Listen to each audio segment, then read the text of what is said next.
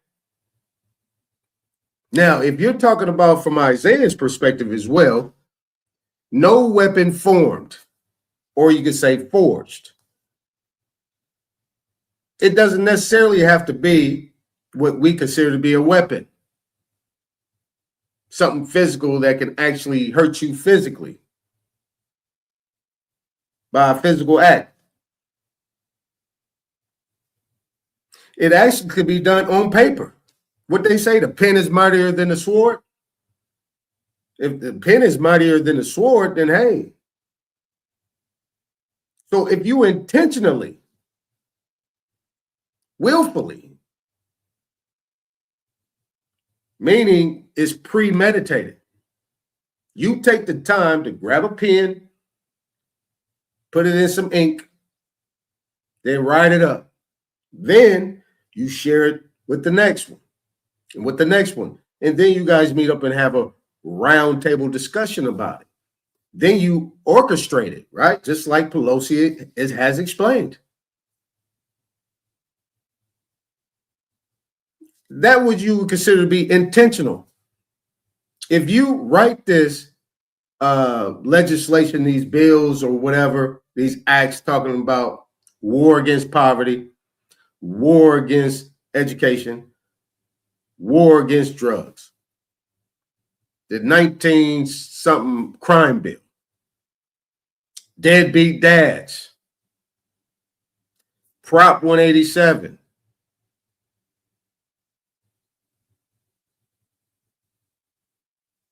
and then you see where it was most effective at or who was most affected by it. That eventually leads up to physical harm being done amongst our own people because they don't have to do nothing. All they did was put it on paper and make that thing a weapon. And then you got what? You got people going to jail, going to prison. You got families being broken up. You have what? People losing their jobs. Then it does what? It really, your character becomes in question. You are now considered to be a deadbeat dad. You are now considered to be a thug, a drug dealer, a menace to society. Whereas Biden said it, animals.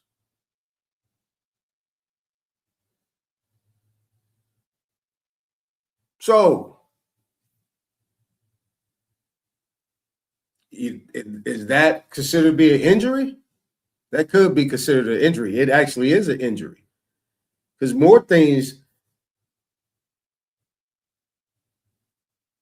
happen to your body when you're stressing and when you're angry, and then you feel no way. You know, you get to doing anything. You then say, "Hey, maybe I might be that then, so I might as well act like it." How many people have you heard say that? This is all they left me, so why not? It's a tactic, and it's self-evident. But I think I'm worth the trouble, quite frankly. In order to craft and inform the minds of the people. Any tool. All right.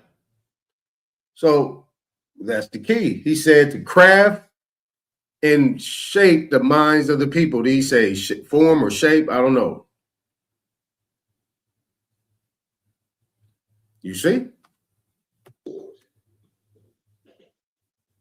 Nothing that is formed, no weapon, no tool, which is intended to be a weaponized design entity to injure, to harm, will fail in its purpose.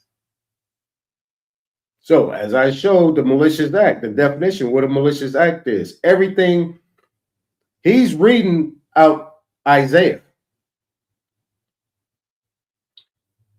right? He's reading from scripture. I'm reading it from the law aspect of it. Same thing.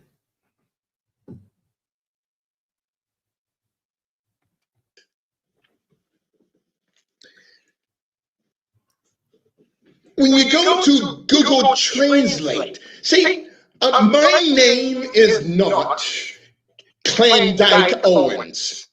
I don't throw stuff up against the wall. As a side note, my beautiful sister Laura Loomer has just exposed. I'll come back to that. So no weapon, Isaiah 54:17. No two will be weaponized that is designed to injure, to harm. It will fail in its purpose, influence, craft, or be formed in order for it to prosper. Lord have mercy. This is heavy. So, right here.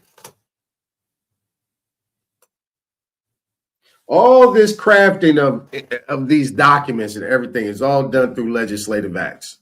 As I showed the video prior with the one guy that was speaking in front, where he was saying the same thing. All of these laws are crafted with one thing in mind. The origin of these things were initially crafted for one thing in mind, and that's to decimate a people. Once that became successful, then everybody got it. All the rest of the other people. That's why they're all these other ethnic groups. That's why they're all talking out now, because they were quiet when it was just us. They was getting, because their people was helping them on these smear campaigns, right? On these wrap-up smear campaigns and this Mockingbird media. So law enforcement, aka administrative law, equals willful misrepresentation with intent. All right, what does that mean? Willful, premeditated, knowingly. Misrepresentation is saying, hey, I'm law enforcement.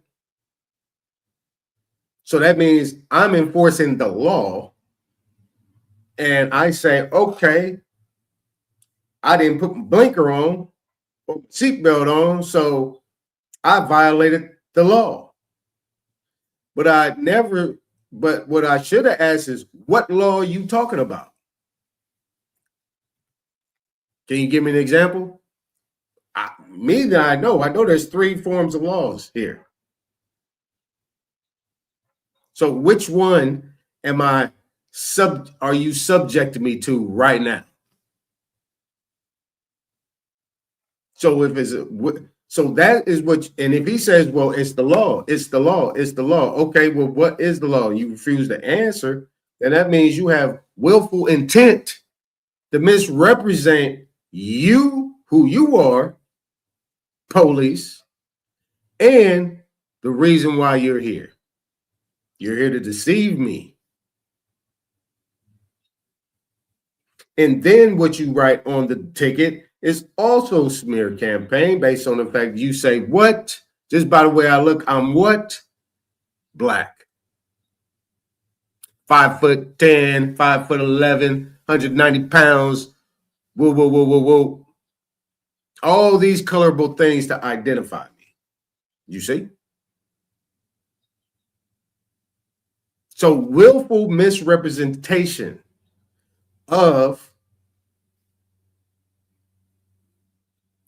right? With intent to do what? With intent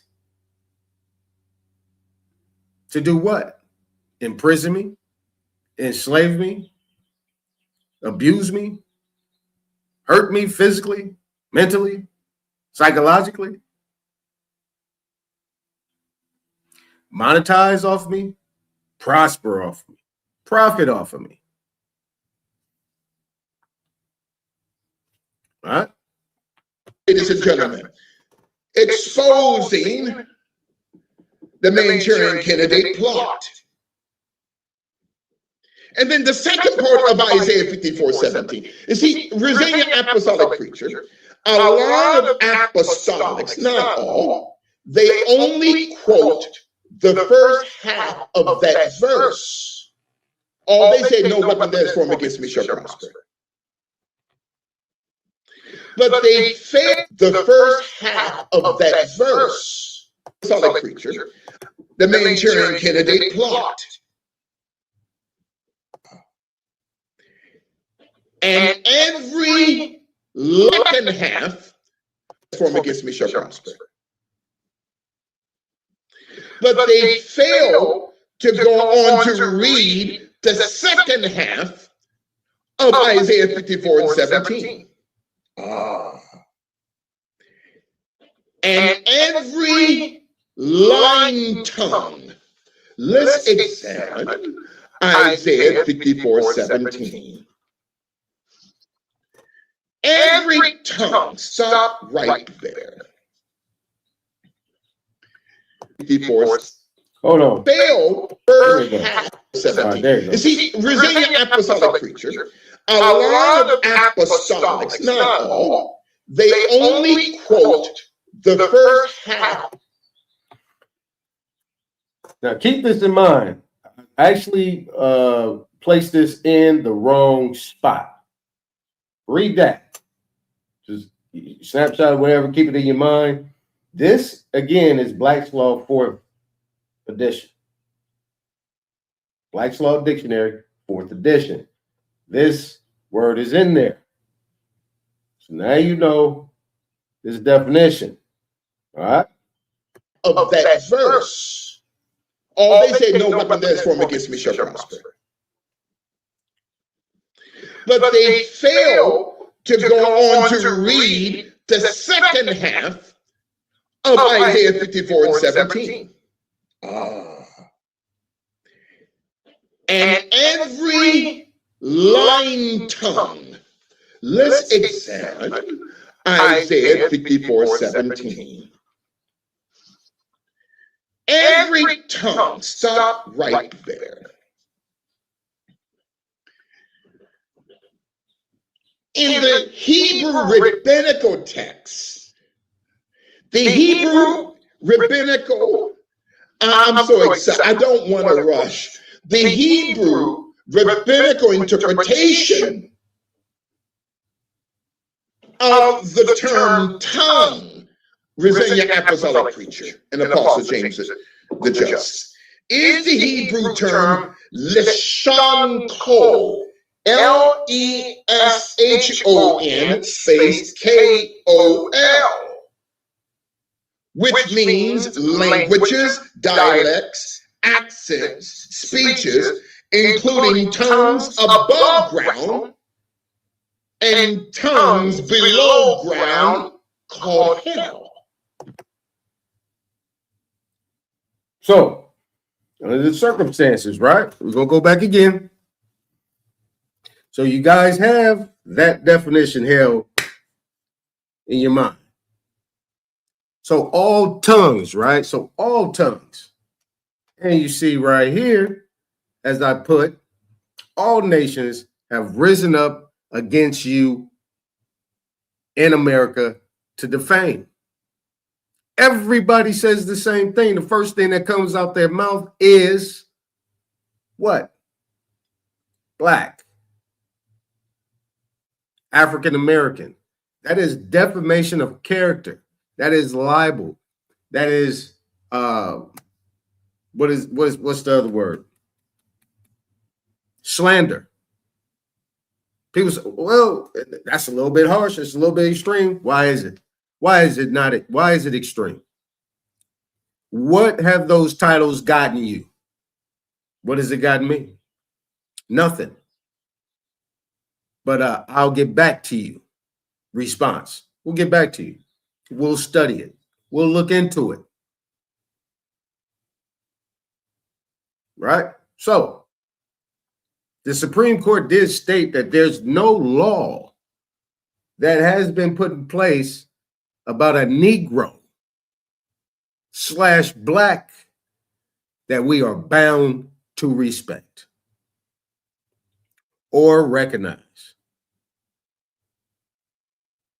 But people will say, well, and this is how sort of psychopathic people are, they will just continue on and still try to make some type of response in order to keep the argument going. Stop right there. That's a period. Show me one case law in the Supreme Court that actually has precedent where a black man won anything.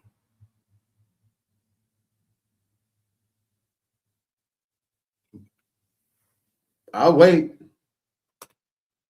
But they go back to this, what's that case, none of your business everybody talk about? Going back in the 1800s, what was that? What's that case? Can't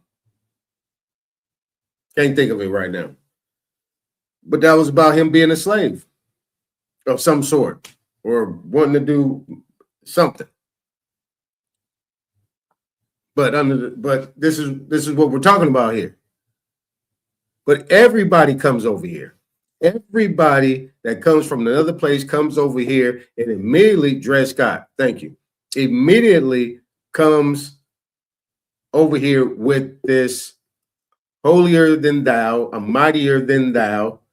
You are this, you're a slave, you're this. I'm going to sit here and repeat and regurgitate because this is what I was told to do. And this is the only way that I can keep a step up over you so you wouldn't know who you are. You wouldn't know where to claim and what to claim.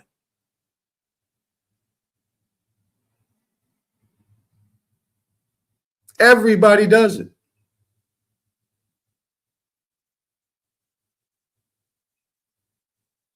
They either do it outright or they do it by silence.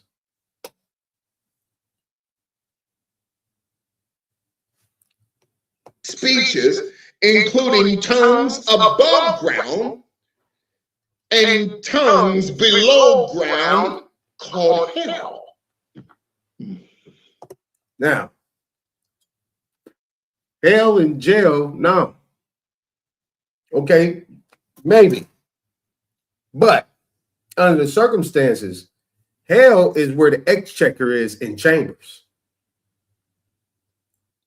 That, by definition, is hell. Yep. Got that, Nutty. Yep, appreciate it.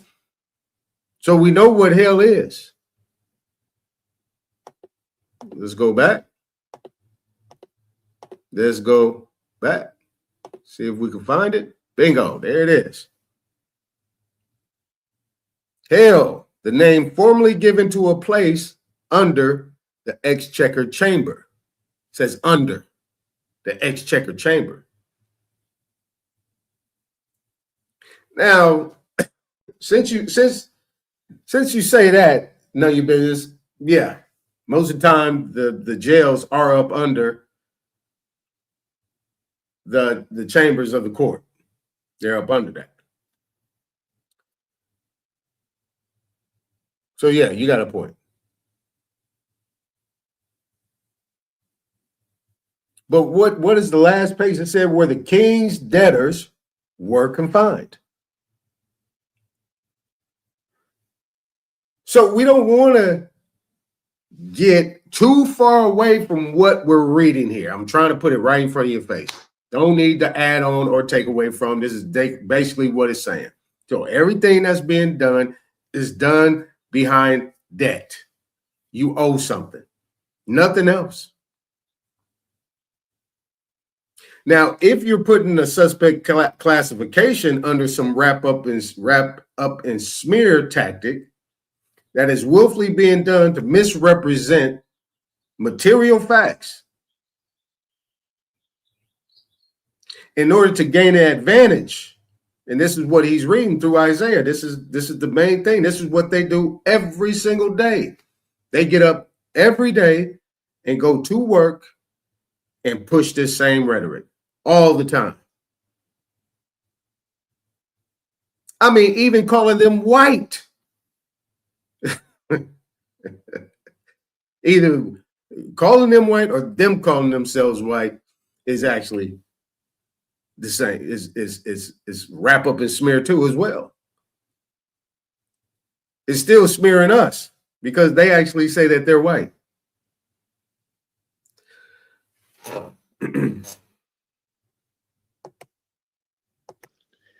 every tongue, stop right there. In the Hebrew rabbinical text, the Hebrew rabbinical, I'm so excited, I don't want to rush. The Hebrew rabbinical interpretation of the term tongue, Resilient Apostolic Preacher and Apostle James the Just, is the Hebrew term Leshon Kol, Leshon space Kol, which means languages, dialects, accents, speeches, including tongues above ground and tongues below ground called hell. You see, just like in James, what they do, Apostle Todd, Apostle Kalada, and I've been guilty of this, okay? Resist the devil and he will flee from you. But the Holy Spirit had to teach me years ago, Resilient Apostolic Preacher, Bishop, you keep forgetting to quote the first sentence of that scripture in James. Draw nigh to God, and God will draw nigh to you. Then resist the devil, and he will flee from you. Oh, pray for me. In other words, every tongue of 8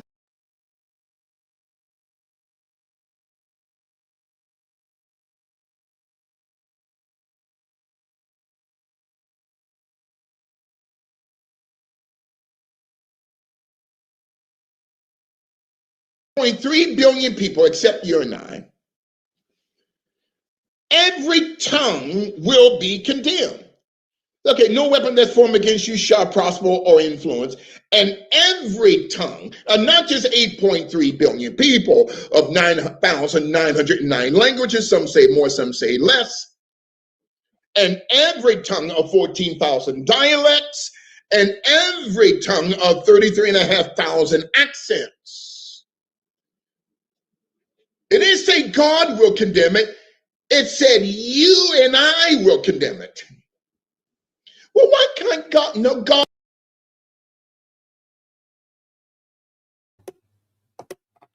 Now, in that offer at the beginning, right? You have your offer.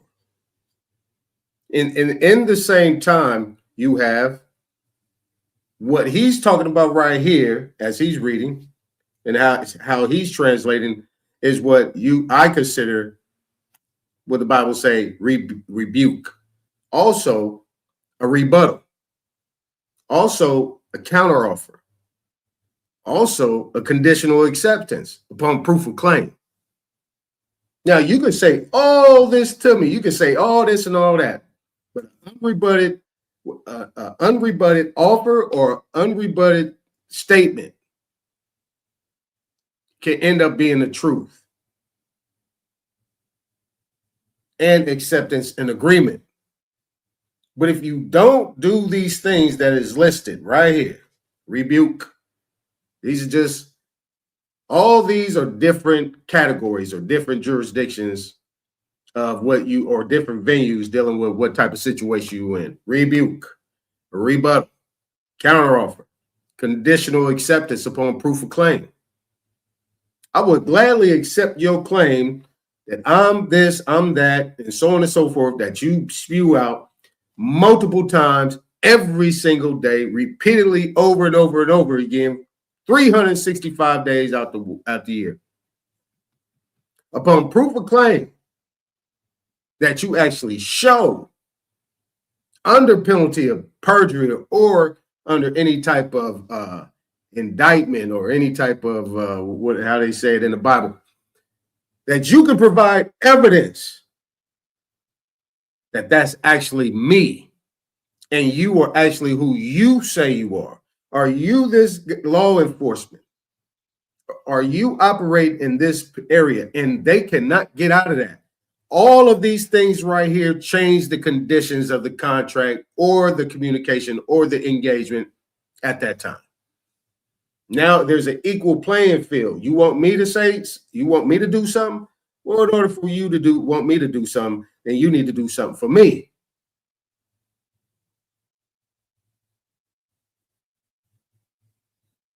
All right? Let's play this back. God, it didn't say God will condemn it. It said you and I will condemn it. And that's important as well. See, this guy is saying it from a whole different level. Everybody's saying, well, God will provide. So that means you're going to sit back and wait for God to sit there and do your rebuttal for you? See, people misunderstand and mistranslate or misread these scriptures and don't know what that really means. And they won't know what it means if they don't have any experience. Nevertheless, you have to do it. I have to do it. It has to be done. It won't get done otherwise. If you just keep allowing it to keep going and going and going, they're going to keep repeating themselves. So every time they do that, you hit everybody watching social media, everybody's on Instagram, TikTok, and all this stuff. Instagram, what I say? Instagram, TikTok, Instagram, TikTok, X, all these different little platforms. Anytime you see that come across your thing, don't go looking for it when it comes across. You say, wait a minute, all you got to do is send a message in there. Hey, where are you getting this information from? Who told you that? Okay, that is slander. That is a defamation of character. You calling me that, or you saying this, or you showing this thing 50, 1,100 times, that is considered to be wrap-up smear. You're smearing me, which is smearing, you're smearing those people, which is also going to come back on me and mine, based on the fact that everybody is comfortable now thinking that they can trespass on you. Well, why can't God? No, God, Christ said, behold, I have given unto you power, Luke 10, to tread on serpents and scorpions. Christ said, I'm not going to. Okay. Play that back.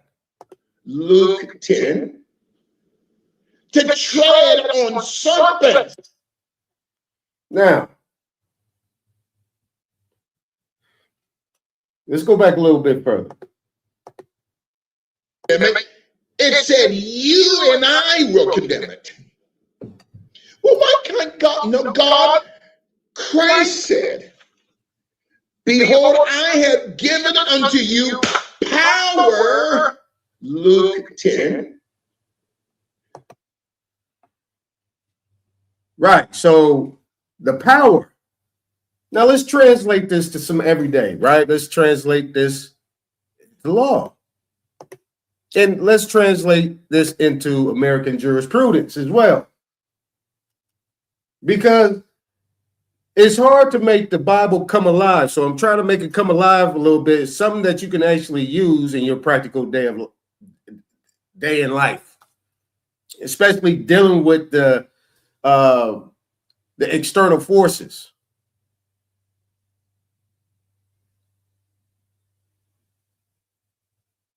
So, negus, negas, niggas.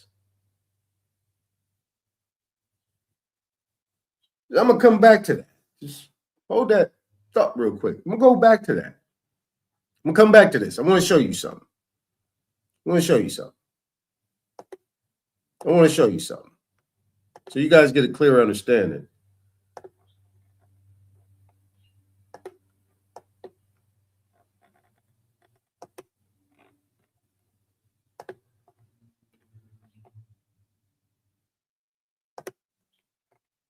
Right here. So we get a clear understanding. Look at the language that it just gave me on this. I didn't look for it. I didn't want this. I just wanted to make sure you guys understood the Bible verse and everything. I was going to wait to the end and come back to this, but I might as well take a quick break and we could go on this real quick because this is a lot to process. This phrase is a biblical promise found in Isaiah 54:17, which assures that no weapon or accusation against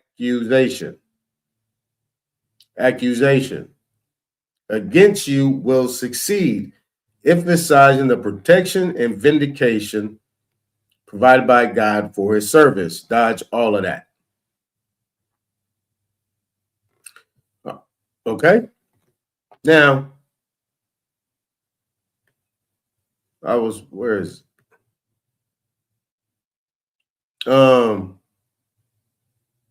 so you have that. Oh yeah, I have it in my video.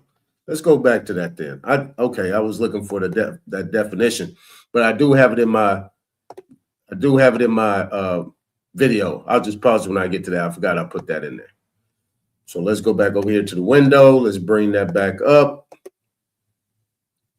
And here we go.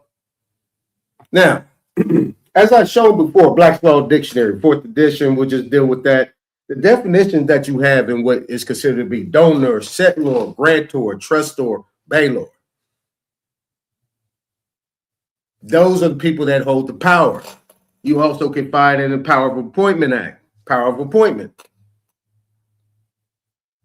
How do you utilize that power? The power, right? Negus, nagas, niggas. What's the difference here? 1G, different vowels. All can be interchangeable. Means Lord, means king, as they define it. All right. In the forms of landlord, in what you would consider to be all the land grants and things that were provided to the United States and those colonies in order to operate and do business here. Those were provided by the indigenous people here, whether you associate with them or not. The donor, by definition, is one who creates a trust, who grants power. The settlor, same thing. The settlor and donor are similar. The grantor is the one that grants things, gives tenements, grants land, authorizes, gives approval. The trustor, same thing, is the one that actually executes and creates the trust agreement, or what you would consider to be a trust deed. The bailor, right? The bailor is the principal, the one that actually delivers or controls and grants the trust in regards to banking and money and transfers, so on and so forth. So you have a don-e, settlee, grantee, trustee, bailee. The last one is principal and agent. All of these things that I just described and showing, or power, E, subject. All right. Let's get back to it. To tread on serpents and scorpions. Christ said, I'm not going to step on the serpents and the scorpions for you. I am given unto you. There you go.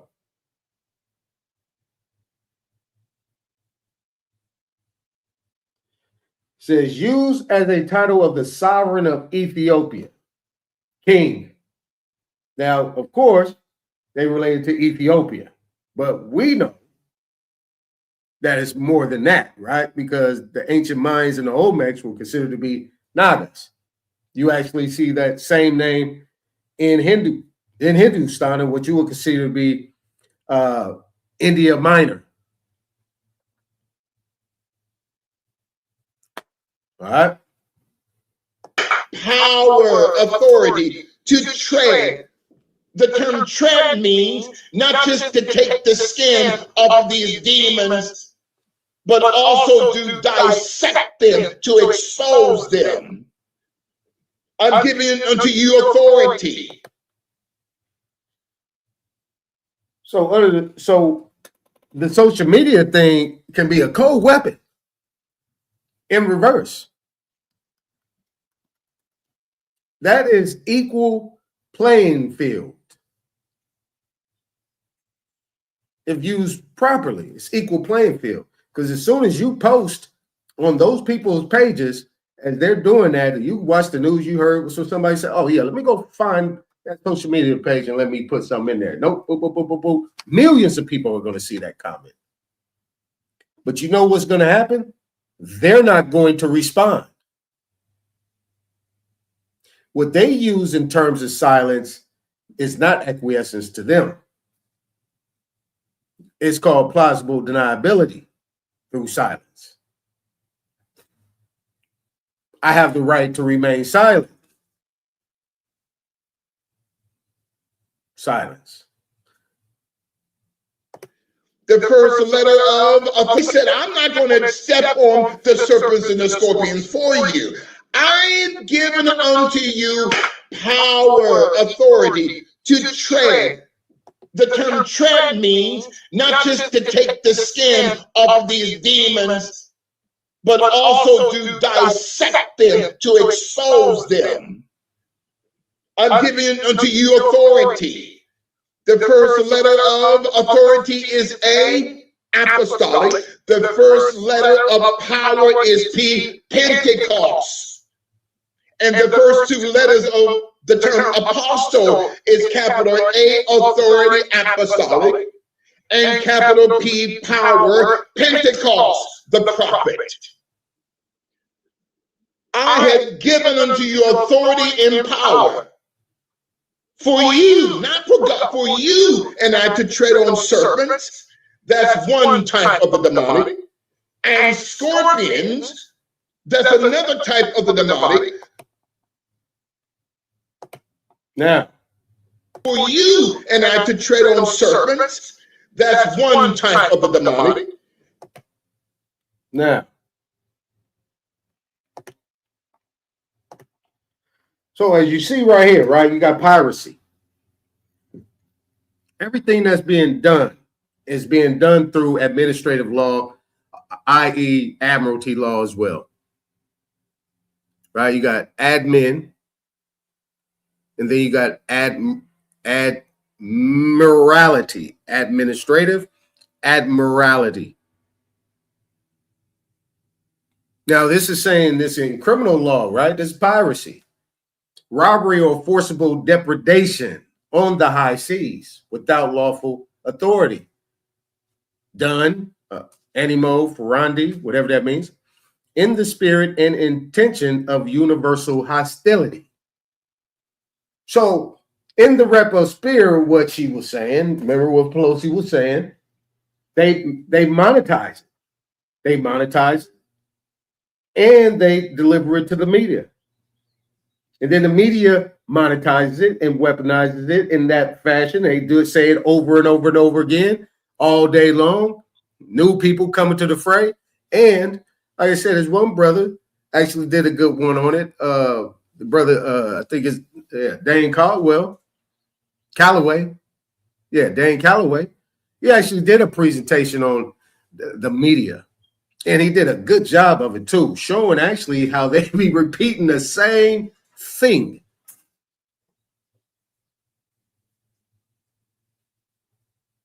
They repeating the same thing on every single channel, the same thing. So a robbery or forcible depredation. So it's forcible depredation. So under the circumstances, right? If somebody stops you in your normal way on the highways and byways and they stop you, right? They profiled you. Say, got me one. Let me get him. Let me see if I can bait him. Let's see if I can get him to contract with me so I can put him in hell and put him under servitude, right? Let's tie it together. that is a malicious act. Okay? That is a malicious act. And at the same time, when it comes down to it in the high seas, in piracy, it always deals with commerce, deals with a form of commerce of some sort. All of these things are actually being done in one quick whop. One quick whop. And scorpions, that's another type of the demonic. So, here's the other part. The term is also applied to the illicit reprinting or reproduction of a copyrighted book or print, or to unlawful plagiarism from it.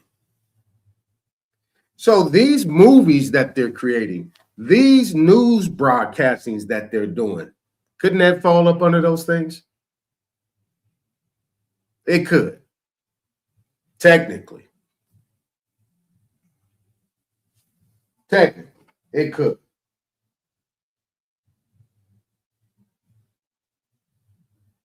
You see? Just something you got to look at it from this perspective. How do you apply it? Because the Bible is frustrating. The scriptures are frustrating because it's thou and thee and witheth and all these different things. How can I apply this to my normal everyday life? At least to be able to get some form of what you would call spiritual relief, or just be able to enjoy, my life and be free. Right? Scorpions is the corporations of a serpentine system and in power. For you, not for God, for you and I to tread on serpents. That's one type of the demonic. And scorpions, that's another type of the demonic. The scorpions is the corporations of a serpentine system. Right. Over all the counterfeit power, all right. All of that counterfeit power. You guys don't understand like how powerful this language is. Like, you understand what he's saying? Counterfeit power. All of this being done through mechanisms that, in my opinion, like he's saying, is weak. It's not real. Satan thinks he has. Isaiah 54:17. Many apostolics, they just quote, "No weapon that's formed against me, against thee shall prosper." But they think. All right. So, malicious abuse of legal process, willfully misapplying court process to obtain object not intended by law. Willfully misapplying court process to obtain object not intended by law. Willfully misapplying court process to obtain object not intended by law. The malicious abuse of legal process, that goes on every single minute. Damn day. Every minute. Right now, as we speak, somebody is misapplying the law in court in order to obtain object or obtain some personal and or financial interest.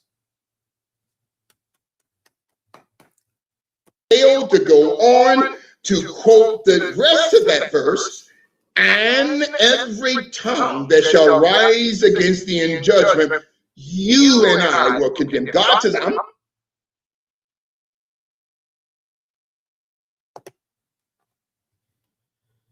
All right. I'm about to put the link in the chat. Anybody want to come up? Let's talk about it. I'm about to put the link in the chat.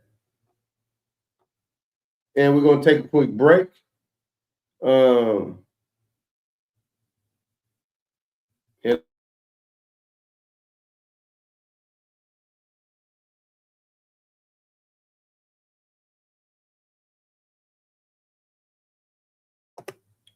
yep, and then we could get busy. Hold on. Let me where's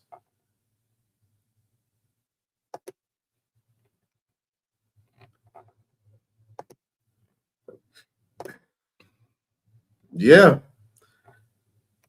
Yeah, that was good. Shout out to Bishop Larry Gators. Very good. It's a wild boy, man. He's a wild boy. He be coming with some wild stuff. See what I'm saying? But yeah, that one right there, that hit right there. No, Chief I Am wanted me to pull up Isaiah. Where did he put it at? Hold on, let me go back here. Go ahead, mute up real quick, J-Dub. All right. Yeah.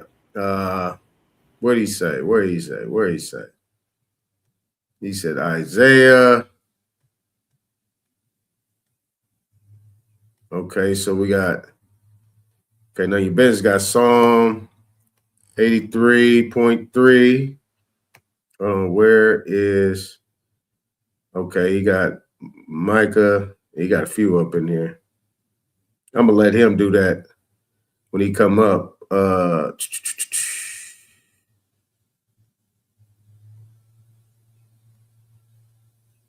He said Isaiah chapter 10. Where did that thing go? Micah. Welcome. Where did he put it? Where did he put that thing at, man? Hopefully you guys like that presentation. I really put some time into it.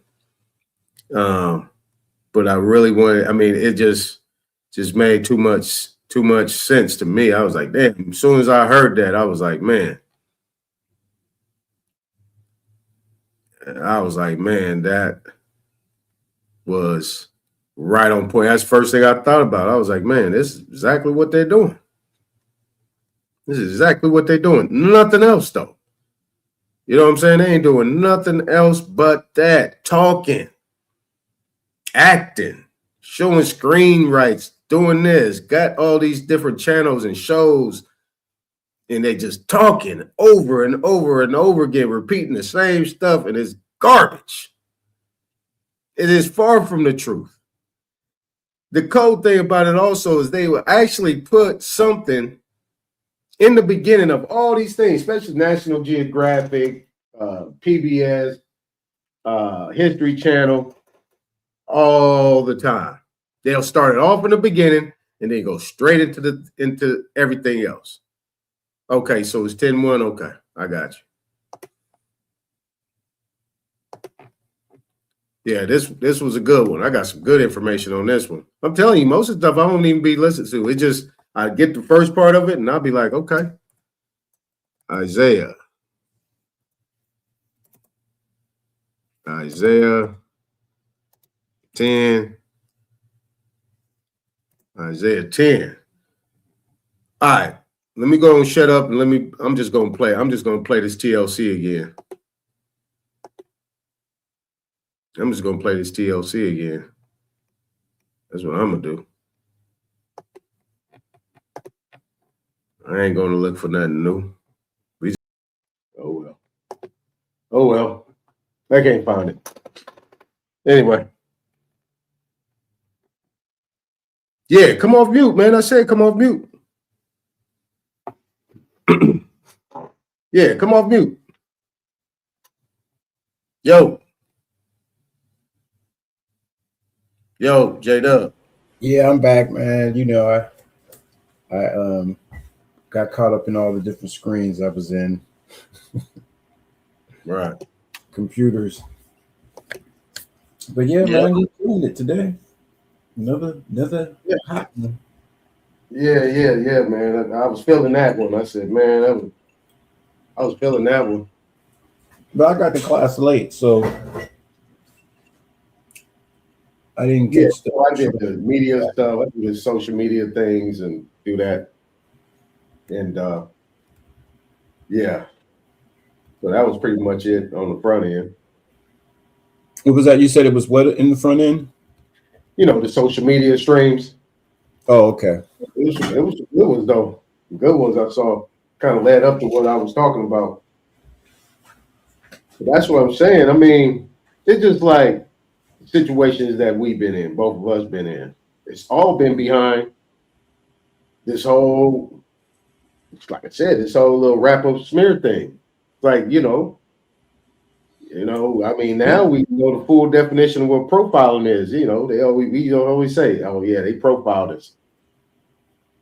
So a whole nother level. Yeah. It can't be because, you know what I'm saying? I'm an American and, for the most part, and, I got natural rights. I mean, all that's supposed to be in a given. But whatever they did in the midst of, stop, pull over, stop, frisk, hey, pull the gun out on you. What's all this hostility about? You know what I'm saying? It's all this hostility about. Most indeed. They're pirates. So that's what pirates do.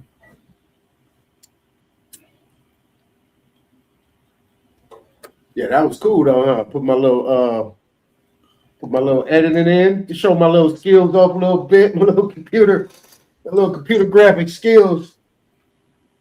Yeah, you kept that one simple with the Negus. Yeah. Settler Deader and all that. That was dope. Yeah, because that goes with what he was talking about. Well, I have a question. What did he say was that gentleman with the bald head talking about the Bible? What was the word he kept saying? There's another something such daemon. Was he saying demon? Yeah, demon. Yeah. Okay. Mike, check. What's up, bro? Y'all hear me? What up? What up? Yes, sir. Did you catch it? Did you catch the presentation? No. Oh yeah. I was keeping up with it, bro. Good job, man. I was Thank really you. enjoying that, man. It was like, yeah, bro, you flowing now, bro. You flowing. Yeah, I said a veteran now. Yeah, I said I can't fuck this one up. I couldn't fuck this one up. I had said, let me do my homework. Let me do it right. We ain't about to freestyle it. We about to do that. Yeah. So I can't mess that one up. Yeah. That dude's a popular guy too. So I definitely I had to do him some justice.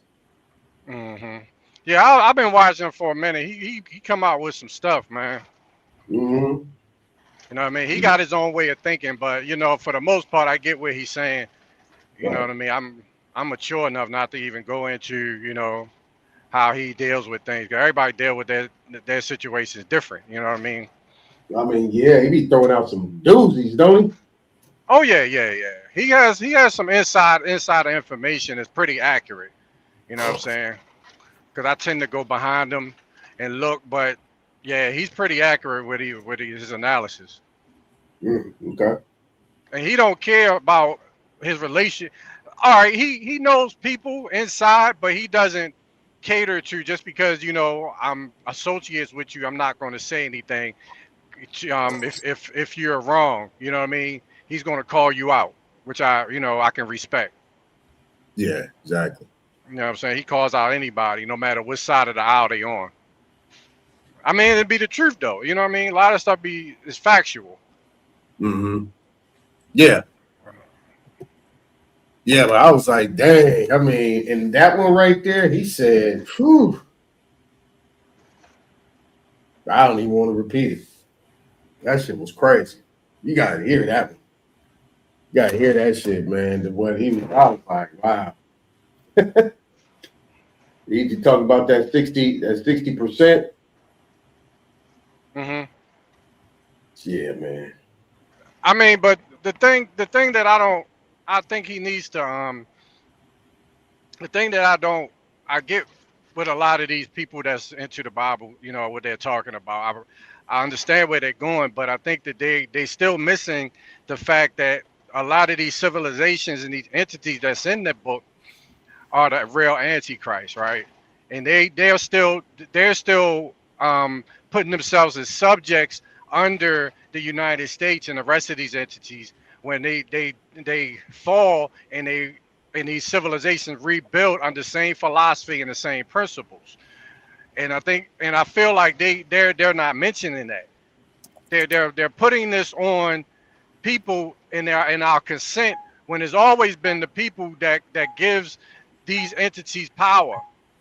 So when you give the United States or Rome or whatever civilization that they popularize, right? That's sucking the blood and the power from the people, and you got these factions that are creating these civilizations who are now ruling over the people, usurping their power, their sovereignty, right? That's given to you from birth. And he's not mentioning that. You know, and I don't think none of these, even the Hebrew Israelite, they don't even. Oh, you went out. Yep. You said you got cut off at even the Hebrew Israelites. Yeah, can you hear me now? Yeah. You said even the Hebrew Israelites, and then you got cut off right there. Yeah, So you notice how they go verbatim. They saying that, well, we are the Israelite, we are the God chosen people. We're this and we're that, right? Right. Okay. They're not looking at the people, bro. They're looking at it like it's just them, right? When it's actually any people, right? I don't care if you're in China, I don't care where you at on this earth. The people always give that entity the power to have a civilization. You see where I'm going? China would not be China without the people. Iran, none of these places.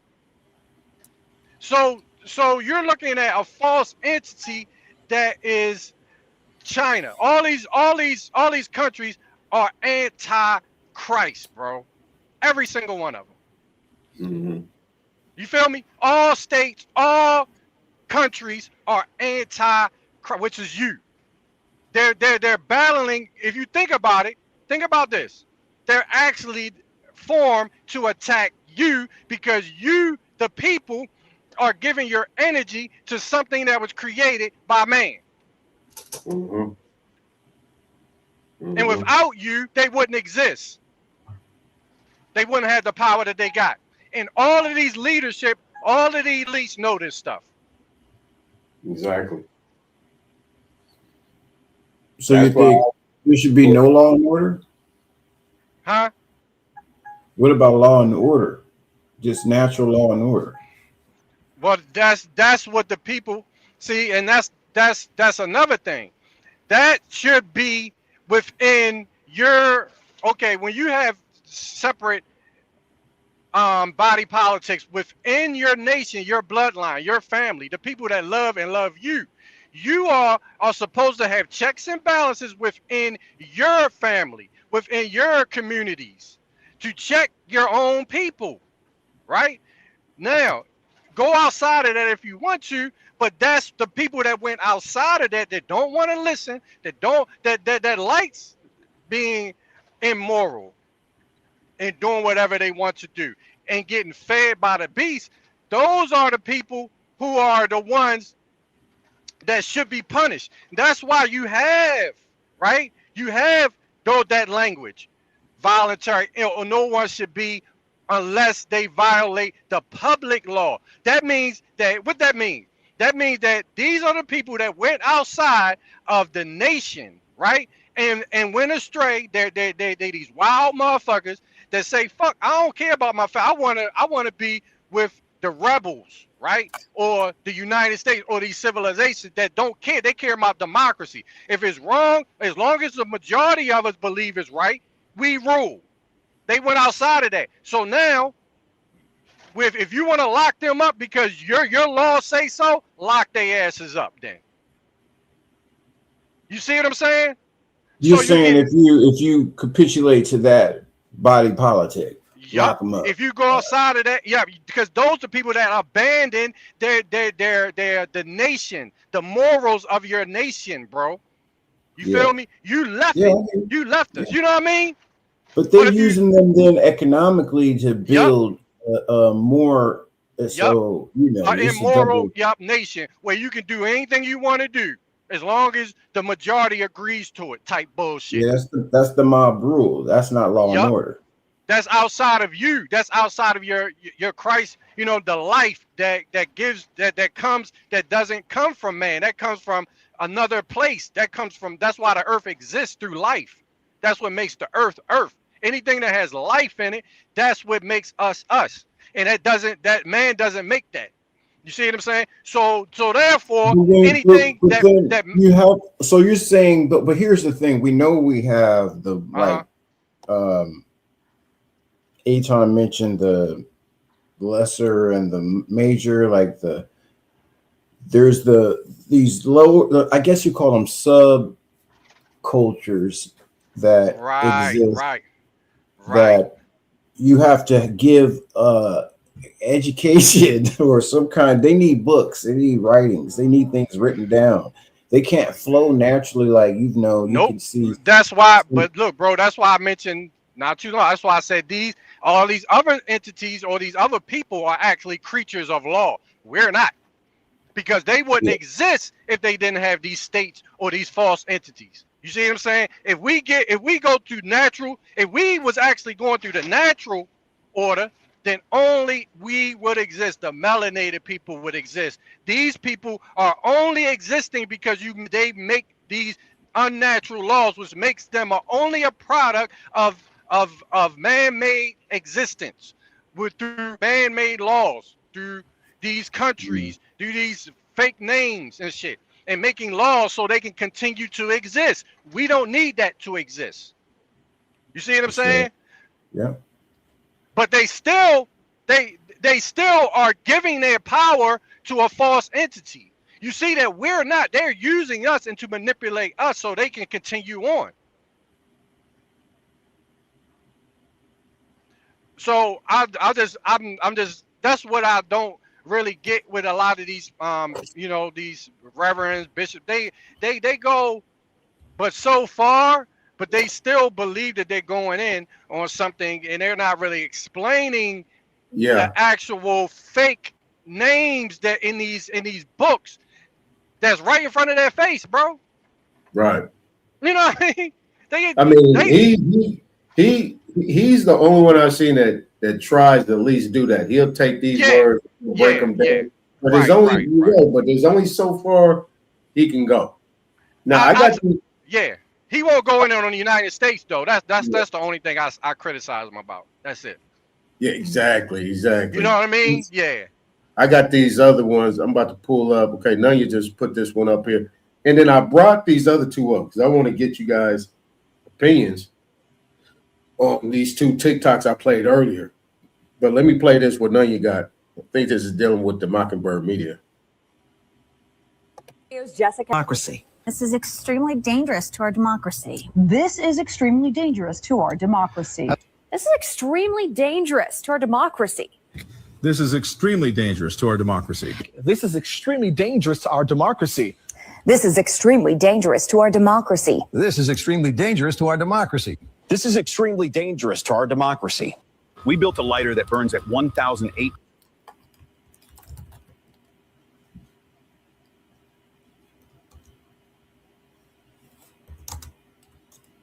Wow.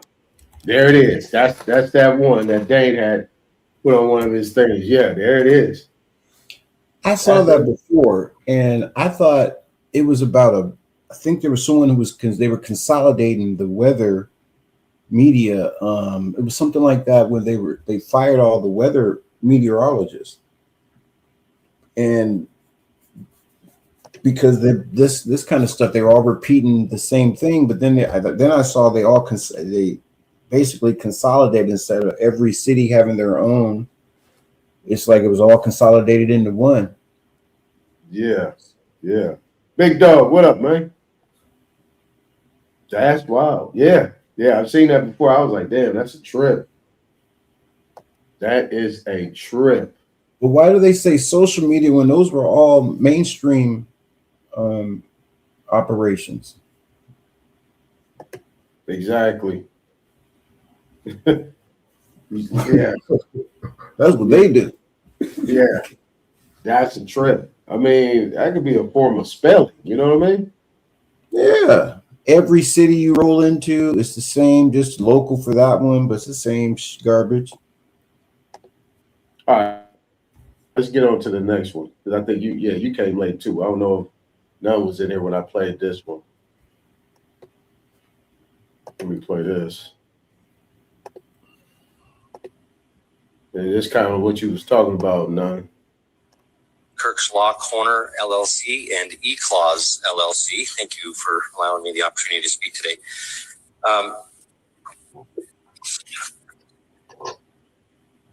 You guys have been shammed, violated your rights to due process of law, fellow injury to servant.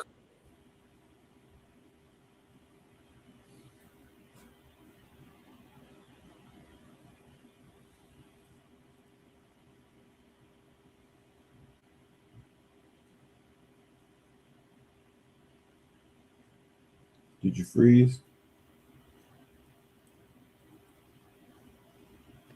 Oh yeah, I hit pause, but I was speaking to none of your business. But like I said, everybody, this is the Section 230, right? So she was talking about they need to be sued.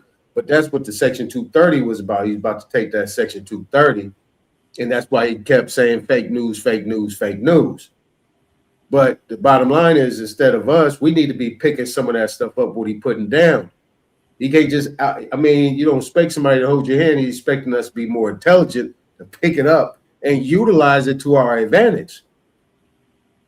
Instead of worried about hating that man and seeing what's going on, it ain't about hating him or liking him. It's about information that's being disseminated in order to sift that shit out, all the clumps out the flour. That's what I say. But, you know, people are like, oh man, you like Trump. You wrote Trump nutsack. Man, shut up. All right, let's get back to it. The governor, according to Article 4, Section 9 of the Idaho Constitution, was required when he did his proclamation to call you folks into session so that we could deal with that state of emergency, because that's the power that properly belongs to the legislature. Natural rights and civil rights have nothing to do with the establishment, support, or management of government. That would be American Jurisprudence, Volume 15, Civil Rights Section 2. Remember, this is policy, right? Policy doesn't apply to the people. This is an usurpation of power by the governor.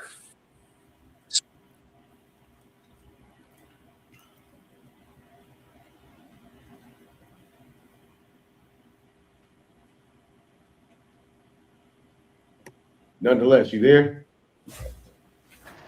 Yeah, I'm still here.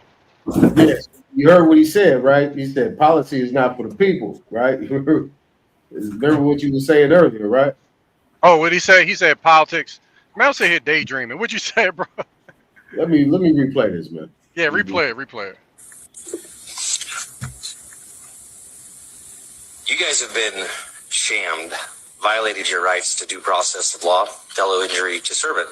The governor, according to Article 4, Section 9 of the Idaho Constitution, was required when he did his proclamation to call you folks into session so that we could deal with that state of emergency, because that's the power that properly belongs to the legislature. Natural rights and civil rights have nothing to do with the establishment, support, or management of government. That would be American Jurisprudence, Volume 15, Civil Rights Section 2. Remember, this is policy, right? Policy doesn't apply to the people. This is an usurpation of power by the governor. This is subversion of law, it's sedition, and it's treasonous. So, like you were saying earlier, right? Yeah. Policies, policies not,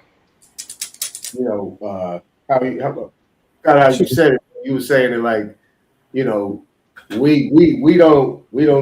need to be subject to the law because we know how to function without it. He said, but they subject themselves to it for whatever reason. You know what I'm saying? You didn't say it like that, but you see what I'm talking about? And this is what I played earlier. Like he was talking straight like that, Right. Let me ask you something. Because they know. Go ahead. If you say something to a judge you're in front of them over a matter, and the first thing you say is you're there of the people. You are the people. And then the judge says, well, he interrupts you. No, he doesn't interrupt. He listens to you and then says, well, we usually reserve that for our state and such, yada, yada, yada. He's talking about all the people behind the bar that be saying they the people.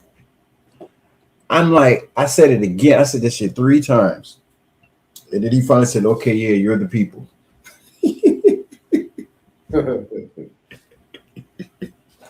I mean, so can I go back and declare all that shit moot because he can, or did I just restart it back up by continuing? Yeah. Because wasn't it over when he capitulated and said, okay, yeah, you're the people? Then I should have just said, case closed, I'm about to here.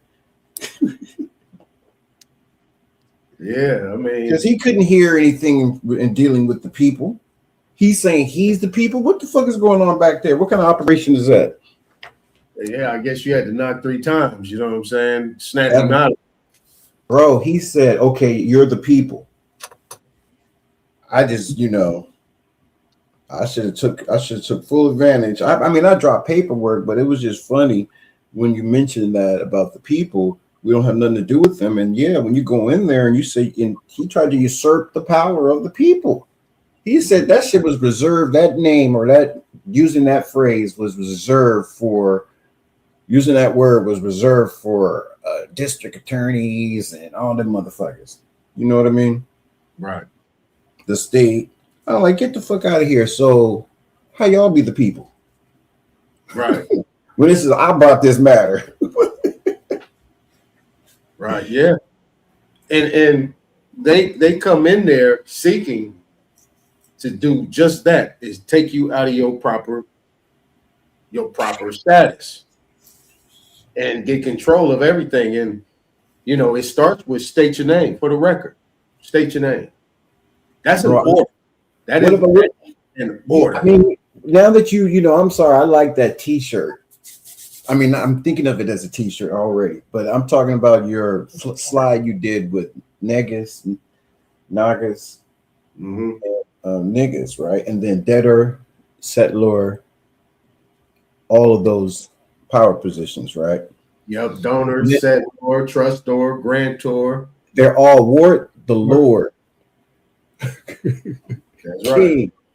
So, man, you have to make sure that's in their mind and their psyche when dealing with these. Like when you get in a personal injury situation, you can never seem to go up in there and get a full cognizance of what's going on. Everybody's, doing double deals behind the bar, behind your back. They already settled the matter. You get a third, that's it. But everybody's eating. You don't get a full paperwork. You don't get full accounting of what were all the expenses. Supposedly you do, but you don't know if they're really associated with each other.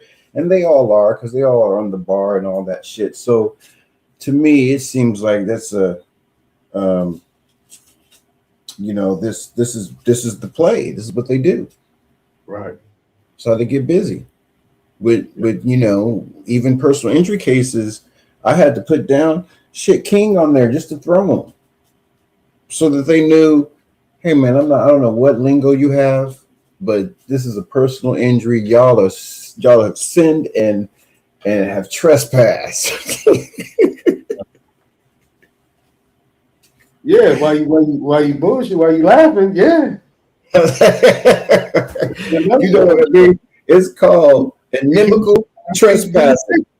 They're inimically trespassing, bro. I like that one, inimical, because it's injurious and it's a sin.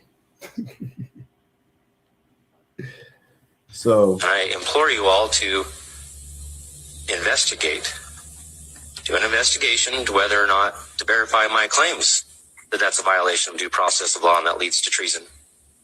Because as our representatives, we have the power to instruct you.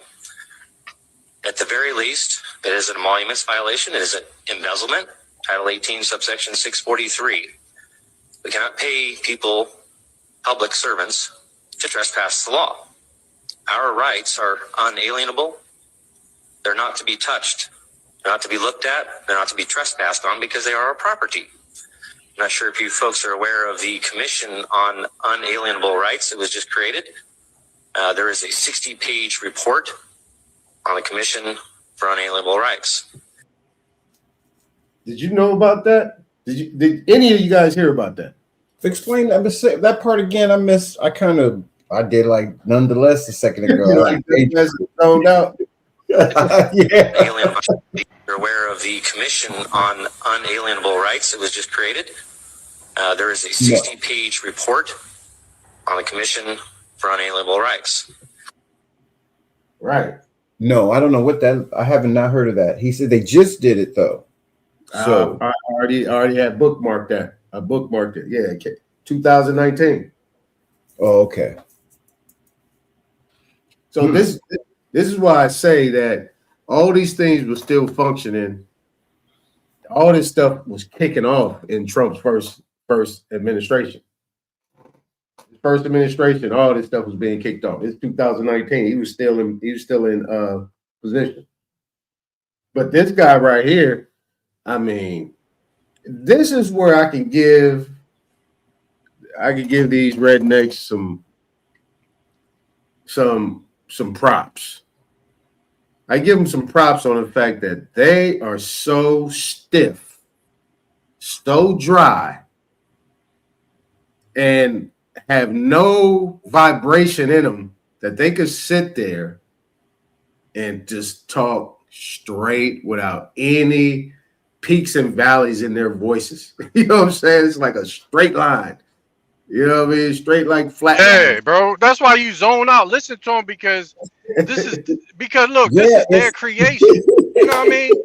It's you know what I mean? Hypnotic, bro. It's hypnotic. They put you in the trance. Because it's like, it's like they know they're God because this is what they created to protect them.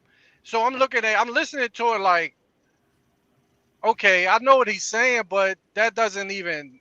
Why is y'all realm like this? You know what I mean? Why are y'all dependent on civil, which is Roman law? Because that's where it was perfected at, due to Roman maxims. That's where civil comes from. That's when you get your rights from government. That's what civil means. It comes from Rome. You know what I mean? Right. So they gave us civil rights, but people don't really go into what civil means. That means that the government now gives you rights that you already had. Who already had them? We already had those rights. But when they are right, the people already have the rights that they're asking for. But see, when you don't have proper representation that articulates and puts language together, this is what they're trying to avoid. Right. Ice Cube did it with the contract with Black America, and you see how he was attacked, right? He had a whole injunction. This is why the LGBTQ became powerful. Why? Because they filed injunctions that was recognized by Obama. I had the exact injunctions on Scribs, but for some reason they washed Scribs from it. You know what I mean? I had them. They put those injunctions in, and injunctions is nothing more than stating what will happen to you as a government entity if you violate so and so rights. So you spell out what rights or the penalties for violating these rights, and if you don't violate them, everything's good. If you violate them, there's going to be penalties for that, for your actions. You see what I'm saying? Okay, that's why injunctions are so powerful. So you're saying that actual injunction, like that's what Obama put in play. He put something that for the LGBTQ. It sounds like that's almost like a fee schedule he put. Yes. There you go. I didn't want to say that because I didn't want to get too complicated. But y'all smart. I ain't gonna dummy it down. But yeah, exactly what it is. No, dummy it down. Please don't dummy it down. Please don't. No, please don't dummy it down. Challenges. No, I was gonna say a fee schedule, but I ain't want to be niggas be like, oh, what the people be in the chat like, what the fuck are they talking about? And I'll be like, oh boy, and I'll be like, man, let me just say, You know what I mean? So everybody simplified. But yeah, you're right. Go ahead, go in on Well, it. Bro. what I mean, well, okay, the fee schedule meaning it's basically putting numbers to the damages for what actions that they've done or trespassed upon you. So that it's just giving, I guess it's giving them notice that this is what it is. And if you violate them, this is what's going to happen. Yep. That's why I recognized years ago. That's why I really started going real passionate about the sellouts, bro. Because I was like, yo, why is nobody doing this for us? You know what I mean? Why is nobody doing this for black? Niggas saying, oh, we black. Yeah, we Nagas. We the king. Yeah, man, he panic. Like, yeah, you got to be proud. But I'm like, why y'all not fighting for an injunction to say this is going to be the penalties if you fuck with anybody black under this classification? At least do it for yourself. Exactly. You know what I mean? Even they look, bro. So again, I was like, either they stupid, right, or they the dumbest motherfuckers ever to exist in history, or they sellouts. It's one of the two, bro. Well, man, that's a complicated thing, though, to be able to place down something where you're aware of your what so-called rights that they're playing around with you in, and so you go ahead and lock them down so that they can't be used against you with your ignorance. So if you don't know about that, it's kind of hard. People just going by what they hear the next person going and is doing. Unfortunately. Okay, I give you that. They probably just ignorant. Okay, I give you that. Yeah. That's what it is. And then they stay in their place, you know, then you pick a level where you can live simply. It's whatever they simple is. I mean, right, but that's why I just can't get off of people understanding the system and understanding what law actually is, bro. You know what I mean? Just the basics. That's it. That way you can know, at least know when somebody's lying to you through having the basic knowledge of law, bro. You know what I mean? And the principles of it. If you know that, you know somebody's lying, or if they deceiving you. You know what I mean? But the problem is our people can't even recognize that. That's a serious problem, bro. Because it's trickery. That whole legal system is trickery. But if you understand it, you would know if somebody's trying to trick you, bro. You feel me? Yeah. Time out. Yeah, go ahead. Let me do this real quick. Right there. At least you can figure out if somebody's lying to you or somebody trying to pull the wool over your eyes. God damn, nonetheless. Yay. Bars, nigga. Go ahead. Yeah, bro, that's 100. Bro, you don't know. Once I studied and I got to the point where I was like, bro, I was just looking at people different. I was in a whole different realm, bro. I knew, okay, that motherfucker's bullshit and he's lying. Bro, it was like you get a power. It's amazing, bro. The power that you have, you can see through everybody's shit. I don't care who it is, the president, I don't care how powerful, you can see through every fucking thing, bro. It's amazing how they get quiet. They look at you like, damn, this motherfucker, what the, bro, I can go in on this shit, bro. I'm talking about in person and everything. You can see the fear in their eyes, bro, when you talk. I seen it. Because they know you know. Yeah.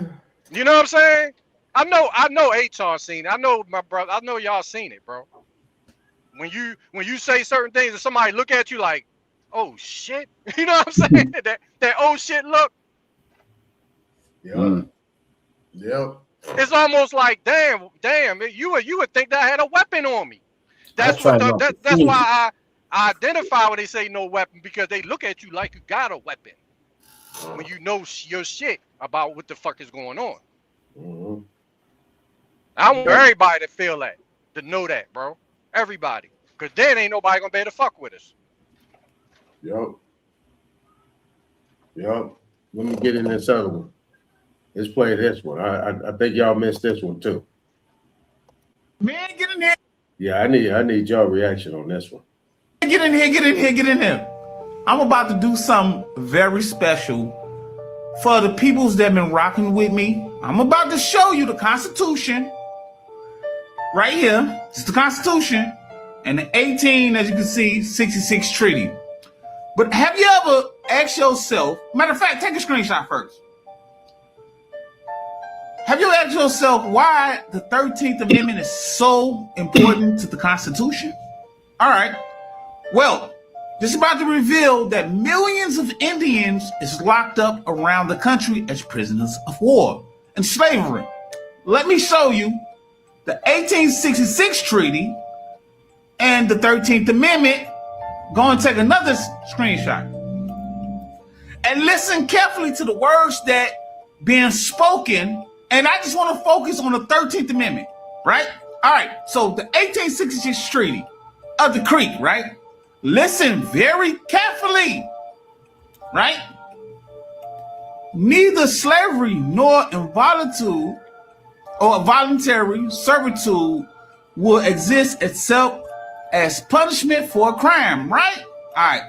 Now watch this. The 13th Amendment is the same thing. Involuntary servitude except as punishment for a crime.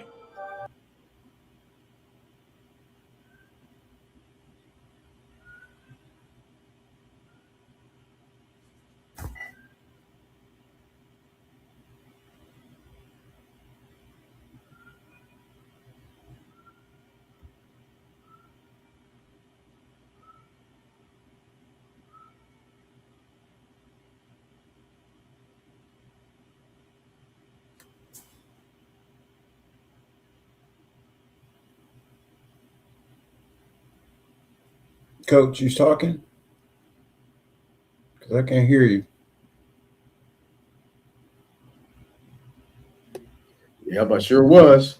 So how is that where the Muskogee Creek Treaty Now I hear you. which equal to the 13th Amendment? Can you say the question again? Did y'all recognize? Did you guys know that? I didn't. No, he said it's equal to it. Says equal to it, right? Yeah, equal to it. How's that possible? Why are they both? The Muskogee Nation what? Huh? The Muskogee Nation what is what? You didn't hear what he said? I missed what you said. No, that language in there, that language in that Muskogee Creek Treaty, they got language in a section that's similar to the 13th Amendment. There should be no slavery except involuntary servitude except for a crime. But what's a crime? It's not really about what's a crime, it's the fact that it's identical. Oh, I can see why it's identical. Remember, they keep saying that they drafted it from the American Indian federal constitution they have for themselves. I mean, constitution that they have for themselves. But this is the 13th Amendment, though. This is 1866. This ain't 1700s. This is after the Civil War. But what I mean is they have all of the different years. That's even more of a reason why they've had time to copy the shit from different. I'm sure it's not the first. That's all I'm saying. That's not the first time. If it's copied, it's plagiarism. But check this other part out, right? I don't know if it's plagiarism. I think with treaties, they had to adopt it. Somebody had to adopt one or the other. I mean, it was put into place in 1865. They say the Muskogee Creek Treaty is after that, 1866. But I think that for the most part, the 13th Amendment had to be structured that way based on the treaty with the Muskogee. The Muskogee had to instruct them to do that, to put that in there. But the 13th Amendment, okay, you're saying the Muskogee Treaty was 1866? Mm-hmm.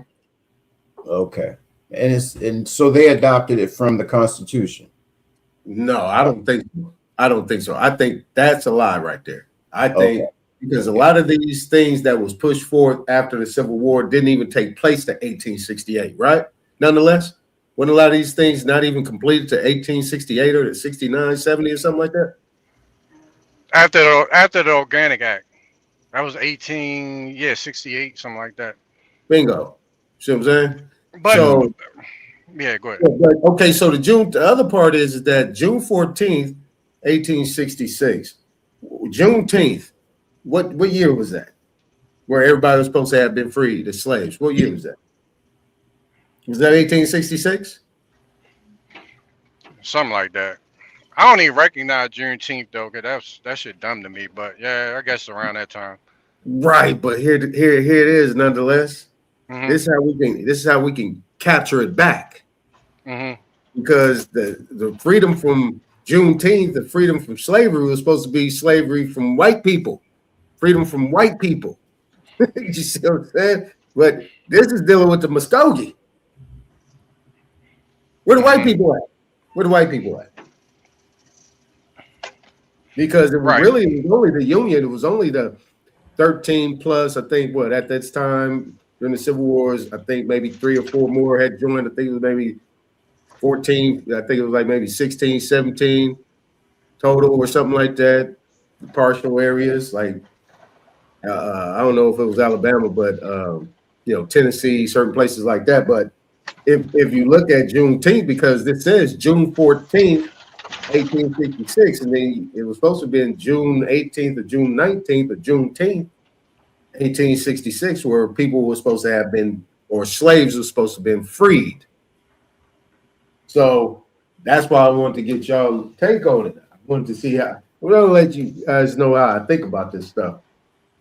I said, wait a minute. That sounds too much like Muskogee Creek, and then you had the Creek Freedmen coming in after that. You see what I'm saying? So no, I still don't get what are you trying to draw? What's the point you're trying to make? Draw the fact that the actual Juneteenth was people that was leaving some of these tribes and considering themselves to be freedmen, and being able to, as this thing says, being able to be incorporated into the United States, because it says right here, signed June 14, 1866, ensured that Creek freedmen were granted citizenship rights, including an equal interest in the soil and national funds. So, so was this granted citizenship into the Muskogee, or was this being granted citizenship into the United States? So it was a Muskogee Constitution that stated that. Yeah. Citizen term phraseology, but didn't specify. But you were freed from their body politic and were able to go and join another. Right, but also you got the Dawes Act, right? So are these Creek freedmen the ones that were servants, prisoners of war? That were, I don't know if it was prisoners of war, but these were people working on the plantations for the Muskogee, and then eventually given some type of freedom, being freedmen, but not being one. Well, it's actually a tactic, bro. This is what it is, right? Okay. You ever heard of order out of chaos? Uh-huh. That's what it is. It's order out of chaos. Because once you have a war, this is why they least like wars. Because it causes chaos where you lose a lot of the documentation and the order that you was accustomed to. So once you don't have any more order, they're now giving the people a window, right? To say, okay, come join us. You know what I mean? And we can protect you because your order no longer exists. So all of those other nations, because remember, it was several other nations besides the Muskogee. Muskogee might have been the one that was more established or became more together than the rest of them. Right. You know what I mean? Let's look at it like that. But you still have people who hold animosity toward the Muskogee or whoever these other nations are. and through pride they might have said, well, fuck that, I'm gonna go do my own thing, and they might have became freemen because of course the United States is looking for more people to have that has land or access to estates so they can claim it, you know what I mean, or use it as an asset. So you actually see everything that's going on if you actually know, you know what I mean, how the whole system in that banking works. And that's really what they're doing through these wars. They're causing conflict, causing confusion, and once the dust settles, now everybody's in chaos. So now they're offering you any type of relief, you know what I mean, in order for them to use for their advantage. Okay. And it worked. You know what I mean? It works. It But actually, that can you know what I only mean? work for so long because then you would see that coming. Like, Right. That happened 50 years ago. And then, you'll see that coming. We've seen it all happen now. Right, but that's the reason why they call on other factions to take over the educational system, so we don't remember, you know what I mean, how to reform these nations and how to activate these seats inside of our sovereign land, you know what I mean, and stuff that was left to us through trust, you know what I mean, which is what they used to free themselves from the crown, you know what I mean. So this type of knowledge can get us back, you know what I mean, from underneath them. And that's why they use this educational system to say we came from Africa, to say, you know what I mean, we're not from here, to not know how to form our own, you know what I mean, body politic, and how to draw up our own, you know what I mean, language through trust indentures or agreements, corporate, what's they called, the articles of association, articles of, Articles Association, that's a good one. or corporation, you know what I mean, to deal with them. People just want to get the entities and not know how to create the language in order to create the order of our own and keep them out of our estates. This is why the courts are significant, because none of this stuff can be adjudicated without the courts. You don't know if somebody do the 13th Amendment is voluntary or involuntary. You know what I mean? Unless the courts decided. This is why it's so important for you to know how to control the courts and not let it control you. You know what I mean? So. Yeah.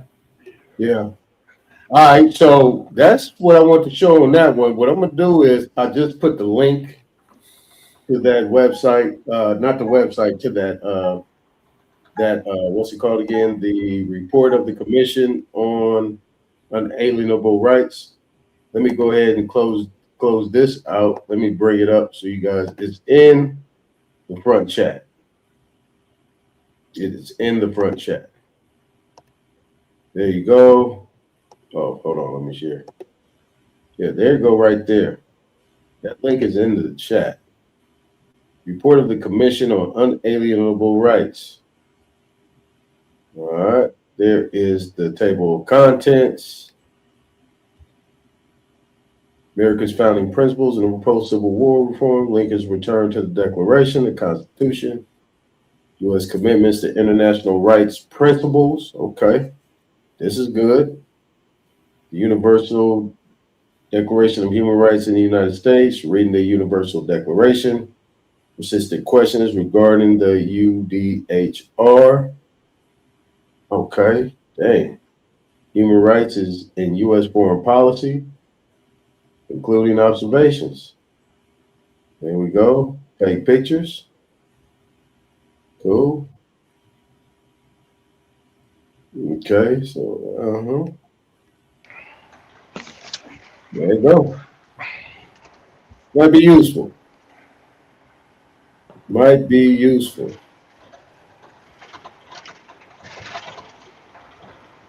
So, well, we had another code that the guy had brought up. You guys might want to bookmark this one. 18 USC 643. County generally for public money. Can y'all hear? Yeah. Yeah, I can hear you. Can you hear me? Can't hear me. Yeah, I hear you. Nah, nonetheless is asking, can we hear him? Yeah, I hear him too. But I heard something in the background. Yeah, that's probably him moving around. But yeah, I guess he can't hear us. Oh. Okay. So 18 USC 643. Counting generally for public money, whoever being an officer, employee, or agent of the United States or of any department or agency thereof having received public money, which he is not authorized to retain as salary, pay, or emolument, fails to render his accounts for the same as provided by law, is guilty of embezzlement. Okay, fine under which is everywhere shall be fined under the title or at sum equal to the amount of money embezzled, whichever is greater, or imprisoned not more than 10 years or both.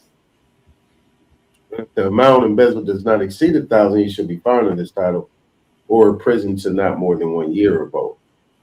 Oh man, this is beautiful. Yes, sir. Yes, sir. 18 USC 643. Let's see. Let's check the notes. I know I ain't even sharing my screen. I don't want to do that. I'm just going to talk about it. It says, based on Title 18 USC 1940, then it says word employee was inserted to avoid ambiguity as to scope of section. Words or of any department of agency thereof were added after the words United States. See the definition of terms department and agency. Mandatory punishment provisions phrased in alternative. Love it. All right. So, I was giving the brother time to come up here, but he didn't. You guys got anything else you guys want to add before we roll up out of here? You done for the day? I guess. Yeah, you know, if you done with the presentation. It was pretty good. I just I still like that slide. I'm still stuck on that slide. I like that. That's a t-shirt for sure. I know I got something in mind. That's what's up. Yeah, man. You know, I want to, you know, it's Monday. I'm going to preserve some of the things, you know, for as we run it down the line. But yeah, I don't want to beat a dead horse, but I think we got it out. I mean, you said some good stuff. Don said some good stuff, and you know, ain't no need to make this super long. But yeah, we just go ahead and close him out. Let me think. Let's see here. Oh, I did have I guess just something that nonetheless was talking about with putting that information, that fee schedule together on an individual level for yourself. It's kind of like a personal servant question, public servant questionnaire that you present, put on file. Yeah. So, you know. Yeah, I like that though, what he said about, you know, that injunction and how. Yeah, that's what I mean. I like it. I like that. That's stronger. That's strong. Because you look at it as, sheesh. I mean, that's because you go ahead and file it, they have to answer. And if they don't answer, then. Right. You know, this one was just a survey, like a questionnaire, so that they would put it in their mind that, you know, you're fucking up. Exactly. Right. The injunction is like, oh, you fucked up. Yeah. Excuse my French, my bad, but yeah. I actually did that before, but you know what? I just kind of just let it just ride. You know, I didn't really push on it, but they got it though. I know they got it. So, yeah, but man, this time you got to run that back. Yeah, you got to run it back and add some things to it. Oh, okay. Yeah, definitely. I mean, if you're gonna do that injunction, yeah, that's the way to go about doing it. Getting it all, like sure that all agencies get it. and let them know that this is where it's at and this is what needs to be provided. Well, it's a part of the enforcement which has to be done. It's like you were reading off what if no one's going to do that for you. And he was trying to say that kind of like you were comparing that to in the Bible as well. No one's going to do the work for you. You got to do these things yourselves. That's right. Yeah. So, that's for sure. But that right there, yeah, we gotta talk about that. I'm gonna hit him up too. We can talk about that more. All right. Because like I said, if Cube did, I don't know. He said Cube put something together, but I don't know if he did an injunction.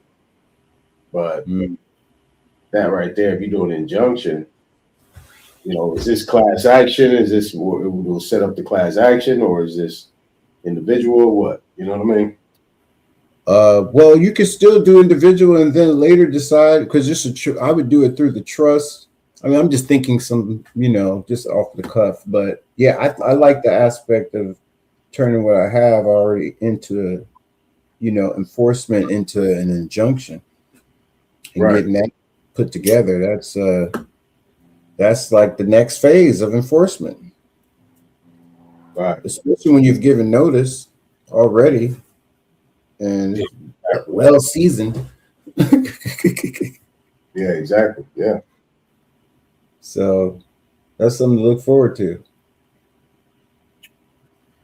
All right. Well, we got to get on that. Yep. I think that'll be a good thing for you too as well. Yeah, reissue it.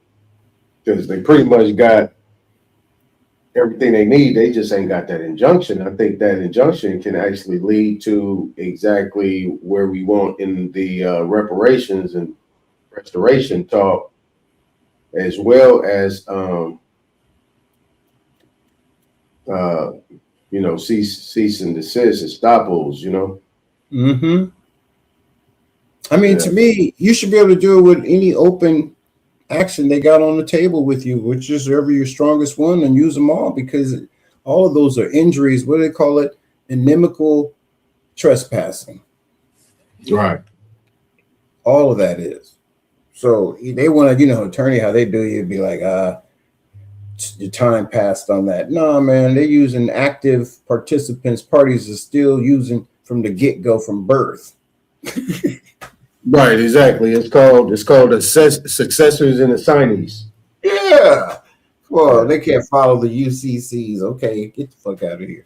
Well, if there's a gap, then there's some definitely room for, what do they call that? Eviction, foreclosure. Right. So I'm with it. All right. All right. I'm out. All right, bro. Later. Nice show. Yes, sir. All right, y'all. Well, that concludes it. I think that's cool. 3 hours and 16 minutes. So we'll end it off on a Bible verse, John 3:16. How about that? We'll end it off on John 3:16. Outside of that, read it for yourself. All right. And from that point, yeah, man, we out of here. I'm about to play this music. And from that music, we will be done. Appreciate everybody coming out. Hope you guys enjoyed.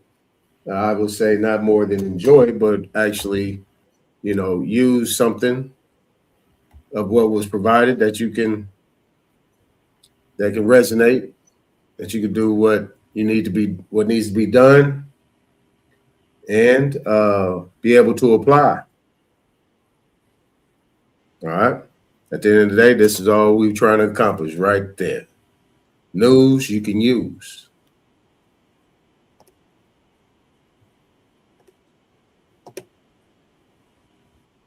All right, let's go. No moving,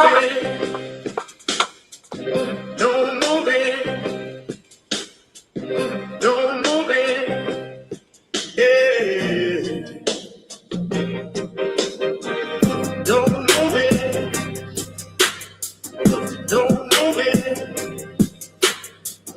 Don't move it.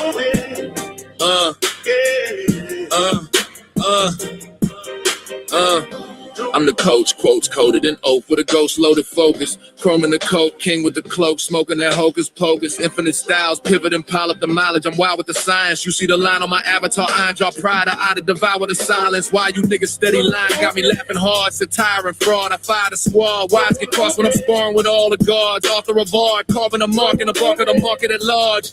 Target the sharks, heart of a Spartan. I sharpen the margin with bars. You rather bargain and dodge. I'd rather you come get your taxes done. Black suit, back room, facts in a stack. I'm relaxing the maximum. Get out of the pocket, the profit of rocket. Then I just might tax you punks. Bracket your funds, I'm stacking in chunks. Reacting to acid, you're begging a punch. Sometimes my community hard-headed, scarred, dreading the lessons. I chart head and start spreading the message, embedded in pressure. Sobbing living, I'm private with it. No corporate percentage. Discharging debt with a pen stroke. You still don't notice the vision. I've been telling y'all you don't want to debate me. Weighty and ready. Great with machetes, linguistically shredding the petty. Grab these 15 acres. Landscape major, plan made paper. Land patent stamped and sacred since my campaign greater. I ain't talking about Ice-T when I say that I can show you law and order. Court recorder, I sort the torture, contort the border. I eat the case, beat the state, leave a trace of the raw supporter. Briefcase aura, got your baby mama thinking that I'm a lawyer. Seminole Indian sentiment, militant on sovereign soil.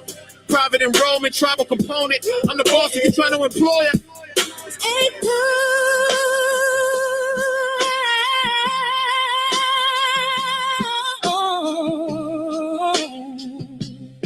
Gosh, baby, infinite.